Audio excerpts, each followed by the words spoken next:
EAS, vanilla, get the EAS, bag it from Sam's, vanilla whey protein. Right. And you don't need to do the 2 scoops like the bodybuilders. Just do 1 scoop with 4 ounces of yogurt and your frozen fruits, a little bit of water, half a cup of water or half a cup of skim milk if you can tolerate the milk. And some ice, and make yourself a smoothie, and it goes down great. Yeah, okay, thank you. So, yeah. So a lot of people ask me about protein, and I think in general, we recognize that there are 3 kinds of food. There's fat, there's carbohydrates, and there's protein. And everybody knows we shouldn't eat fat or carbohydrates, so protein looks pretty good. There are people who get kind of tense about protein. I need more protein. How can I get more protein? I want to eat. I got to eat protein. I need to have protein shakes. I got to eat protein first when I start. I can sit down and eat. So first of all, I would like to say I like protein, and I'm going to give you some recommendations about protein. But I'd like you to be calm. I'd like you to be relaxed and enjoying your life. Many of my patients tell me that what's one of the best things about the surgery is the kind of release from worrying about a diet, release from having to constantly evaluate what you're eating every minute and reading the label in a constant kind of tension about your life. There's a relaxation and a joy that comes from being able to kind of forget about that. Now, we have some dietary guidelines, but they're pretty simple and pretty easy to manage, I think. So the bottom line is start off with the foundation of your diet being fresh, healthy fruits, vegetables, and whole grains. Not complicated. Hopefully you've heard this a million times before. We're not saying eat an Atkins diet. We're not saying eating a spectacularly low fat or a spectacularly high protein diet. We say the foundational principle to start with is fresh, healthy foods. Okay? Now, why do I start off with that? Because what we, I think, as Americans would like is be able to have a Twinkie, a Diet Coke, and a vitamin tablet. Because I could drive to work and shave, text on my phone, and eat a Twinkie from the glove compartment, and it could be there for weeks. Okay, and then I could make up for the lack of goodness of that Twinkie with a 1-a-day vitamin tablet. Okay, so as an introduction, for those of you who haven't seen me for a while, I want to remind you of some of the recent bothersome research about taking vitamins. Okay, we like vitamins. We recommend vitamins, but there's some really strong evidence now that vitamins are not that good for you and may actually be harmful at high doses. Like, how many people have heard about getting B12 shots for energy? I want to get some B12 shots, right? B12, okay? Do you remember vitamin E? Remember how vitamin E was supposed to be good for you and good for your heart, but you don't hear much about it anymore. Do you remember vitamin A, beta-carotene? There was a lot about that. They've actually taken the high-dose vitamin A out of the stores because it's potentially dangerous. I'm going to tell you what the studies show. I'll tell you a couple of studies, and then I'll tell you again what they say and try to explain that. A lot of research is showing that the tablets of the vitamins don't help and may actually be harmful. Whereas if you get those same vitamins out of healthy food, they may be helpful and protective. I don't want to tell you this, but that's what the research is showing. Vitamins by themselves may not be helpful and may be harmful, whereas if you eat healthy foods with those vitamins, you may be protected from cancer and heart attack and stroke and osteoporosis. So let's do the studies. Draw your blood, do a survey, ask, do you eat lots of green vegetables and get lots of beta-carotene in? Studies show people who eat like that, who have high blood levels of beta-carotene in their blood, have less cancer and heart attack and stroke. So they did a big study. They took thousands of veterans who were smokers, and they gave them tablets that were either vitamin A or sugar tablets. At the end of 7 years, the vitamin A people actually had more lung cancer.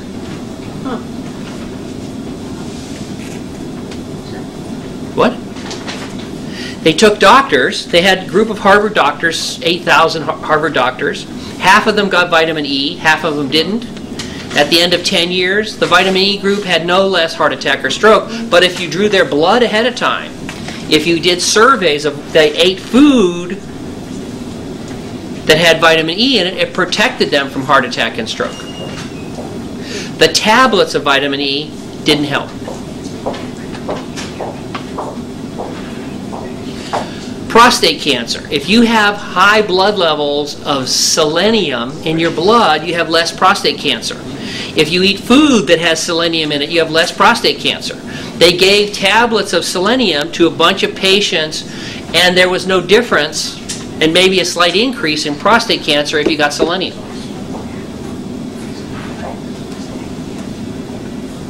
So who's your best medicine? Let me do it one more time. I know it's hard to take. Here's one more. You can't stand this. B vitamins. Aren't B vitamins good? B12, folate, B6 is called pyridoxine. Okay? In your blood is a bad chemical called homocysteine. Homocysteine in your blood goes up, heart attack, stroke, death go up. B12, folate, and pyridoxine drop homocysteine.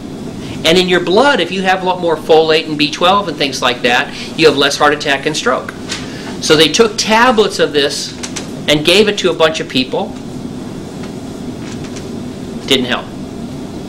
They took tablets of this, B6, B12, and folate, and gave it to diabetics because they wanted to try and protect the hardening of the arteries from the kidneys. The diabetics who got the vitamins had worse kidney function.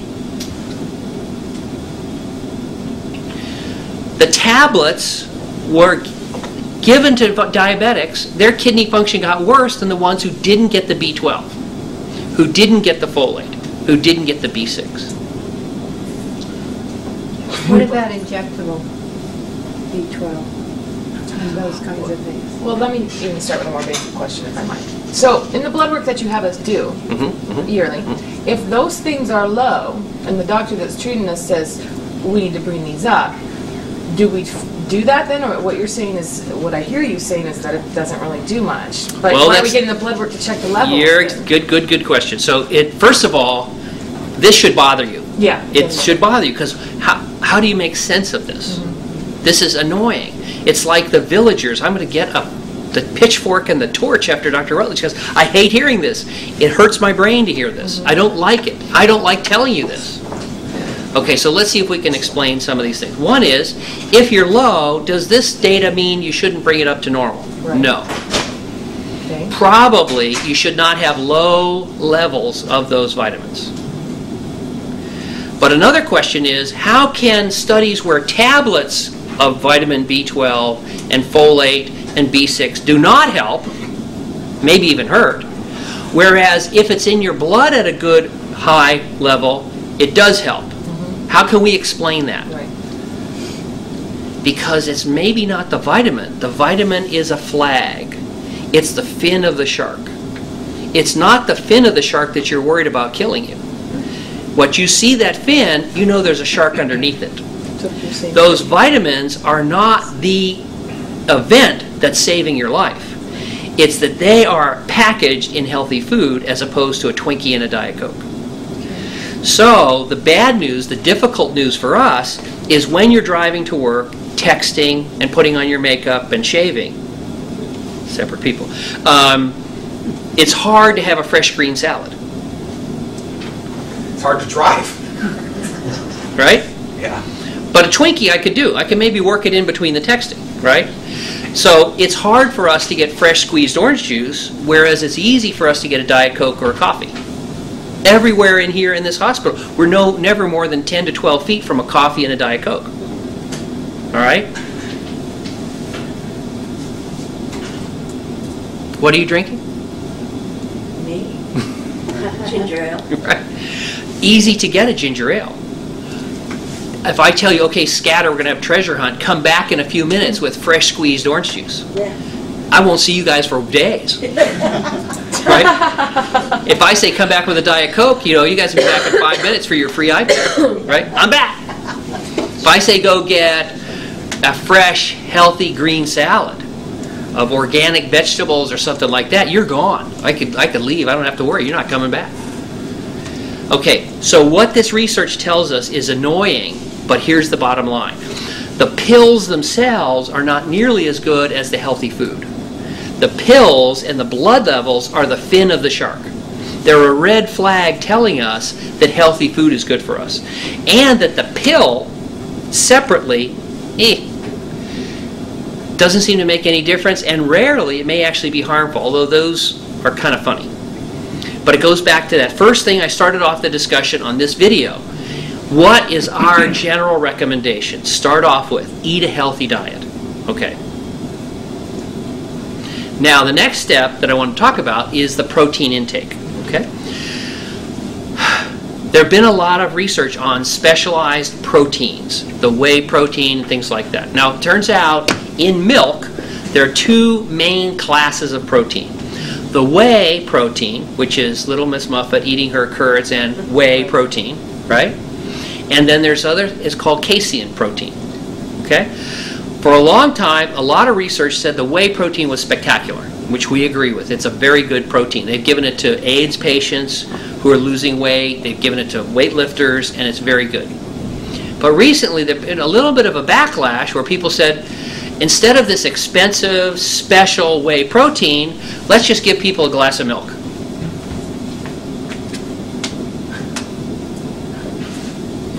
It's got whey protein and casein protein. If you don't like the lactose in it.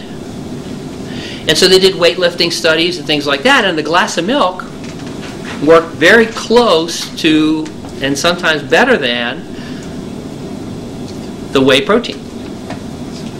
So, a mixture of whey protein and fruits, really good, because blueberries and fruits like that, tremendously valuable. But let's imagine that you're not a juicer kind of person or not a blender kind of person, you don't clean it as much as you should. There is an easy way to get protein that seems to have pretty good research now supporting it, and that's just a glass of milk. What if you have become lactose intolerant? I can't drink a glass of milk. It'll kill me. Right. There's milk that has no lactose in it. It's called lactose-free milk.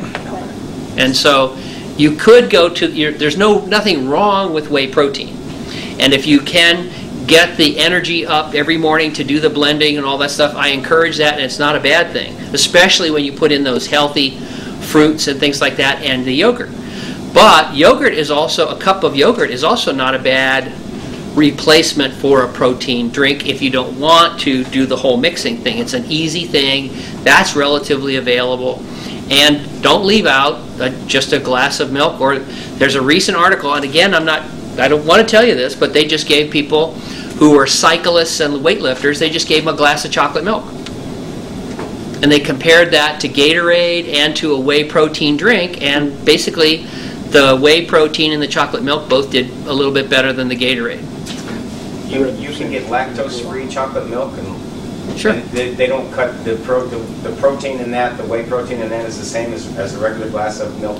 Well, you see, the other thing, you probably read this, whey protein is terrific because it has a rapid onset.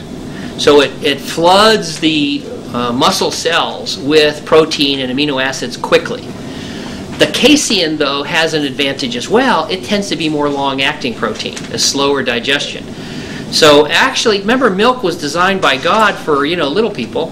And, God in general, I mean, except maybe for Al-Qaeda, has done some really good stuff. So milk is not a bad, it's not a terrible choice. Now, we have gotten into the whey protein, and whey protein is good, but now there's been a backlash of scientists saying you can get whey protein in a glass of milk. hasn't gone through the extra processing and stuff like that. And you can get it with some bacteria, the acidophilus, and you can get it without lactose. So let's suppose that one morning you didn't want to go through, I mean, when I make my protein drink, which I do, you pour it in there, you spin it through the blender, and then you pour it out, your blender is dirty. And it takes me a while to get it cleaned out, and maybe I don't get it on the way, and then it sticks. And so having the potential for a glass of milk as a backup choice, to me, seems okay. Also, you're driving, like you said, to Texas. You don't have your blender in the car. As a backup, a glass of chocolate milk is not the end of the world as far as a other reasonable choice. So you could have a handful of blueberries and a glass of milk. How is almond milk? Almond milk and soy milk are interesting. They may be good choices. One of the things that we have found is that to make an almond, have you ever seen a soybean? I can eat almond milk. Okay, I'm glad. But have you ever seen a soybean? Okay, to make that into milk, do you know what they have to do to that soybean? They got to do some work to turn that green bean into milk. So what they do is they add oil and fat and sugar and vanilla and stuff like that. Because if you were to just grind up a soybean and drink it with water, it's not quite milk. Now almonds, a little closer. When you've made almond milk, how do you do it? I use my Vitamix and put it in a little bag that kind of milk the almond juice out or the almond milk out. Just to filter out all the salt particles. Uh-huh. Then add a little bit of vanilla and it's good. Okay. Yeah, great choice, because all the research on almonds, hot, wonderful. Nuts in general are good, and so soy milk, almonds, almond milk, they have rice milk. All these things are good choices as well. Their proteins, probably slightly different mix than what's in milk, and I haven't seen head-to-head research on that. There have been some arguments amongst the weightlifters that soy milk isn't quite as powerful, but my bias, if I were thinking about this, I can get that at a box in Trader Joe's or at Whole Foods. So I think those things are also good choices. I think the main thing I would like to do is turn down the tension about protein. Some of my patients are very tense about the protein, and I don't think you have to be tense. I think the ideal thing, of course, is to have a blender full of blueberries and yogurt and whey protein in the morning. I think that's terrific. Does everybody need to do that? I'm not so sure. I think that's a very healthy way to go. Some people are running out the door. Yes? Is lactose intolerance a common side effect from the surgery? Yes, and the reason lactose intolerance is so very common is because the enzyme called lactase that breaks up the sugar, lactose, is in the upper gut, and we bypass the upper gut. So almost everybody gets some element of lactose intolerance after the surgery. So all this milk drinking that we're talking about now, Yes. that it's good as proteins, Yes. many people may not be able to do that. Well, I'm sorry, maybe I left this out. You would get the lactose-free milk. Oh, okay. So you can have all the milk, but if you're bothered by the lactose, you could say, well, I can't drink milk. Or you could say, I'll get the milk without lactose. Okay.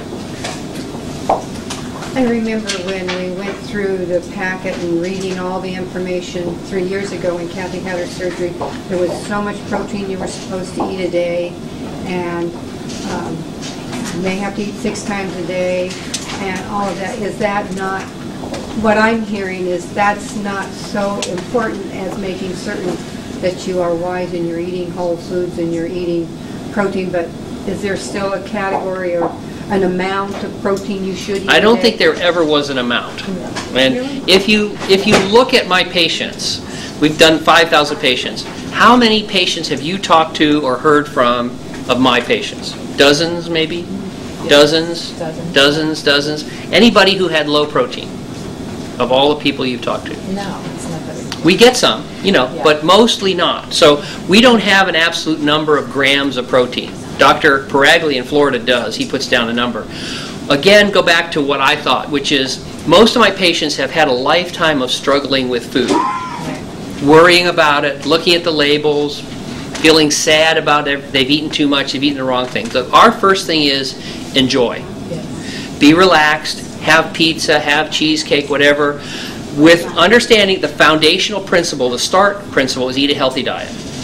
On top of that, a little extra protein, which can come as yogurt or milk or protein smoothies. Those are great additions, but you shouldn't be under a lot of tension. I don't want you to feel, you know, I call them, you know, food Nazis. You know this, you drink the protein drink. You know, it's $1,400, and now we eat the protein. Instead, we want to say, look, a healthy diet is the foundation, and most of our patients are going to do great, and it's going to be a wonderful life. You're going to be able to have pie and cake and cookies, not as the foundation, but as an enjoyable part of a wonderful life. We hope that your life will be after the surgery. On top of that, in general, choose healthy foods. On top of that, some extra protein in a non-tense, non-frightening, non-threatening way. You know, not the policeman comes in with, you know, to give you a taser. Don't tase me, bro. You know, just have some protein is good. And on top of that, you have to check your blood levels for vitamins to make sure they're not low. But one of the things that I kind of thought in the past, which the research doesn't support, is very high doses of the vitamins probably doesn't help. And I don't want to tell you this. I don't like that research, but that's the bottom line. Is a multivitamin, is that part of your program? Yes. That you do take a multivitamin? We do recommend it. And what we found over time is that plain old multivitamins work well, and most of our patients have pretty good blood levels over time. Louis, is yours okay? And, Yeah. and Kathy, you've had some lows, or Yeah. low I've D? had a little bit of struggle, and I've become anemic.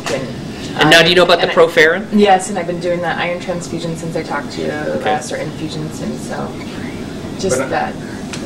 You want us to continue the 3 multivitamins a day the rest of our life, right? Well, what we want you to do is at the end of the first year, see what your numbers are. If you're high on anything, I would turn those vitamins down. Yeah. So in other words, we have found some of our patients taking 3 a day is not enough for some things. We found some people taking 3 a day is too much for some things. So the 1-year lab is the guide. Start off with 3 a day, and then depending on your blood test, you go up or down based on those. Can you take chewable vitamins? You can, but we call it a fool's errand. Now, why would you want to take chewable vitamins? I don't like it. I have a hard time swallowing pills. Well, we say something like this. People come to me all the time, and we meet with them often privately to talk with them about their weight. And that interaction, because we've done it thousands of times, often goes this way. The patient comes in and says, you can't imagine how awful my life is being heavy. I can't do this, I can't do that. This is just an unbelievably bad experience. And quickly, they usually say, and I've tried hard. I'm not lazy, you know, I'm a good person. I've tried hard, I've tried this diet and that diet, and I've struggled and it just doesn't work. And then another thing usually is a statement that, and I would do anything to get this awful weight off, okay? And so oftentimes there's tears, and then we'll say, look, I've got a 30-minute surgery, and you can have it, and no problem, just have to take a vitamin. And they'll go, oh, take a vitamin? I can't do that. And you'll be going, but didn't you just say it was a really big thing in your life, and now you say you can't take a vitamin?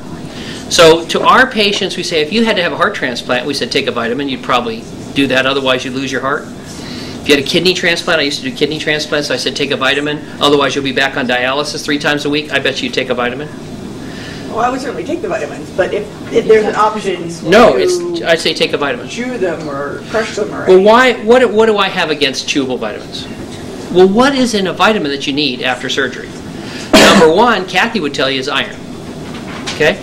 Iron in a chewable vitamin is poorly absorbed because, have you ever eaten raw iron?